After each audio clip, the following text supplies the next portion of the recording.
Marketing professional working at Alberta Theatre Projects, and she caught the travel bug at a young age and has not stopped exploring since. Please welcome Ashley.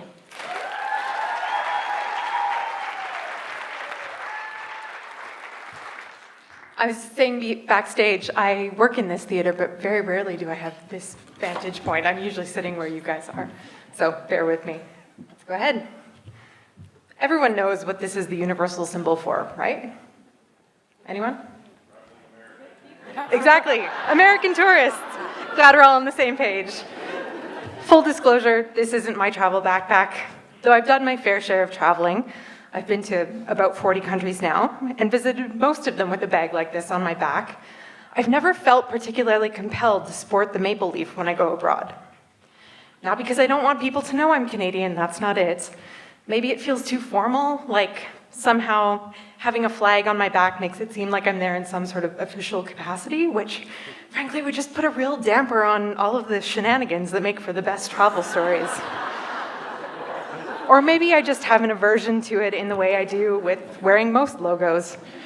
Or maybe, as a brand, the beloved symbol of Canada, a symbol of peace and tolerance, has been co-opted too often to sell us shitty beer, or shitty hockey teams. Sorry, Toronto. Or by sneaky American tourists trying to avoid being on the receiving end of a tirade about Trump. As someone who works in marketing, I often find myself thinking about brands, trying to decipher the thought that has gone into them, the research, the strategy, the positioning. And having spent 8 years working in the Canadian tourism marketing industry, this was the job I had to do with our country. Well, technically just our slice of it. I worked for Travel Alberta. And as you can imagine, trying to boil down a whole province, let alone a whole country, as diverse and as unique as Canada, into a single, easily translatable, understandable brand, it's pretty tricky. What logo or wordmark could represent not only this city and others, rural and urban, mountains and prairies, people, plants, animals, past and present, the task is monumental. So we resorted to the familiar linchpins of tourism campaigns: landscapes, landmarks, and activities. And for the most part, that worked well enough.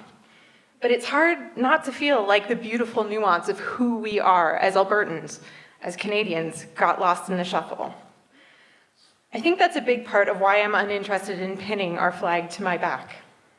It's too vague and frankly too easy. I think there's greater value to be found in earning the reputation we as Canadians enjoy abroad. Canadian travelers earn that reputation over and over again with each new interaction, and we learn to act as our own symbols of our country rather than hoping the leaf will do it for us. But then this begs the question, just what are the fundamental characteristics of our Canadian identity? For me, it took leaving Canada to gain some insight into what sets us apart. And these are the three things that I think hold true about Canadians. Number one, living in France as a teenager on exchange at the age of 16, I saw that in that country's unyielding, singular, unified sense of identity, how Canada was completely different. Our culture is pluralistic rather than monolithic. Canadians are divided by geography, language, religion, climate, economy, but we still find a way to negotiate our differences and somehow cohere. Being Albertans, you probably know the Cree word Wetaskiwin, mostly for the place that's named after it.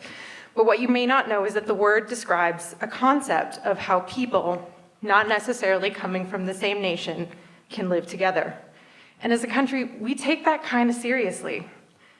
We feel that diversity is at the heart of who we are, not an outside force that's trying to undo us.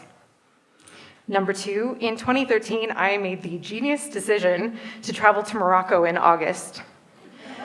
When I landed in Marrakesh, it was 48 degrees Celsius.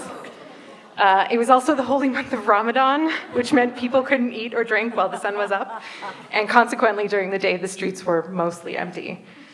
As the only guest in my hostel, the owner took pity on me and invited me out in the evenings with his friends.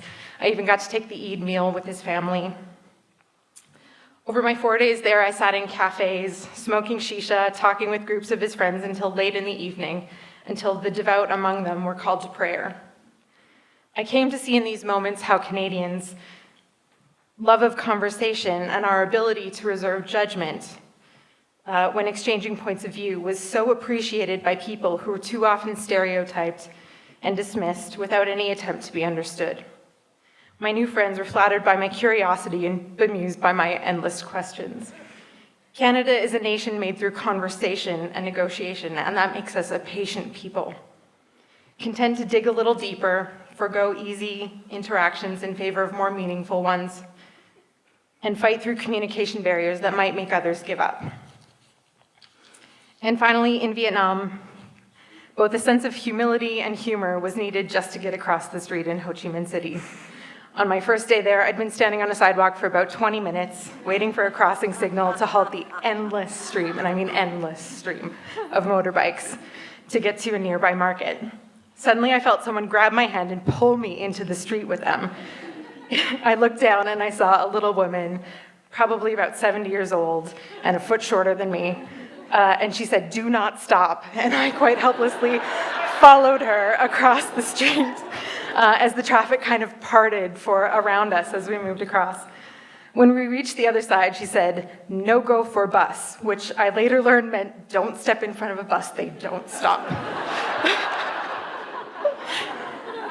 Our ability to accept the kindness of others, to laugh at the things that scare us and try anyway is one of the things I love most about Canadians.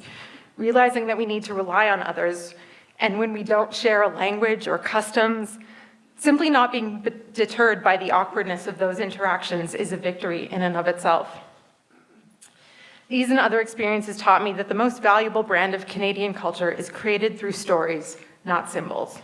Millions of stories of kind, curious, peaceful, open-minded people who, by going out into the world and acting as though it's a civilized place, make it so.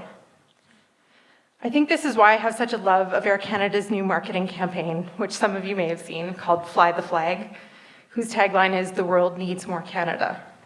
Instead of selling us the idea of traveling abroad by showing well-known landmarks or landscapes or beautiful people lounging beside pools in luxury hotels, it makes the argument that there's a sense of joy and wonder to be found in the simple human interactions that you as an ordinary person might have just by getting on a plane, going somewhere new, and being Canadian. So next time you go abroad, I'd encourage you to leave the maple leaf at home and instead take with you a sense of curiosity, open-mindedness, humor, and patience, because in these ways, the world definitely needs more Canada.